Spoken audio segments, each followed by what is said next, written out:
আসসালামু আলাইকুম। ওয়ালাইকুম আসসালাম। জি আপু, আপনার বাড়ি কোথায়? আমার বাসা ভাই বগুড়াতে। নাম কি? তিস্তা। তো তৃষ্ণা আপু, যে ফটোটা পাঠাইছেন এটা কি আপনার? হ্যাঁ ভাই, এটা আমার ছবি। মাশাআল্লাহ, দেখতে খুব সুন্দর। বিয়ে শাদী হয়েছে আপনার? না ভাইয়া, হয় নাই। তো কি উদ্দেশ্য নিয়ে প্রতিবেদন করলেন আমার দর্শককে একটু বলেন। আসছি ভাইয়া, খুব বিপদে পড়ে আসছে। আমার বাবা নাই, মা আছে অসুস্থ, মা আছে। চলতে পারি না ভাইয়া, একটা ভালো মনের মানুষ চাই। তো যদি মনে হয় মানুষটা একটু বয়স্ক হয়, আগে পরে বিবাহ করে থাকে, তাহলে কোনো আপত্তি আছে আপনার? না ভাইয়া, কোনো সমস্যা নাই। হুম, তো বুঝতে পারলাম। তো আপু, আপনার পরিবারে কে কে আছে এখন? আমার ছোট একটা বোন আছে, আর অসুস্থ মা আছে।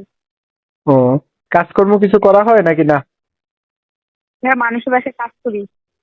ও, বয়স কত আপনার? 18। ঠিক আছে আপু, আমি দর্শকের উদ্দেশ্যে আপনার ফটোটা এবং কি নাম্বারটা ভিডিওর স্ক্রিনে দিয়ে দিব। আপনাকে পছন্দ করে যদি কেউ আপনার সাথে কথা বলতে চায়, আপনার নাম্বারে ফোন দিবে। ফোন দিলে ধরে কথা বলবেন। হ্যাঁ ভাইয়া, ঠিক আছে। আচ্ছা ঠিক আছে আপু, আসসালামু আলাইকুম, ভালো থেকেন। ওয়ালাইকুম আসসালাম।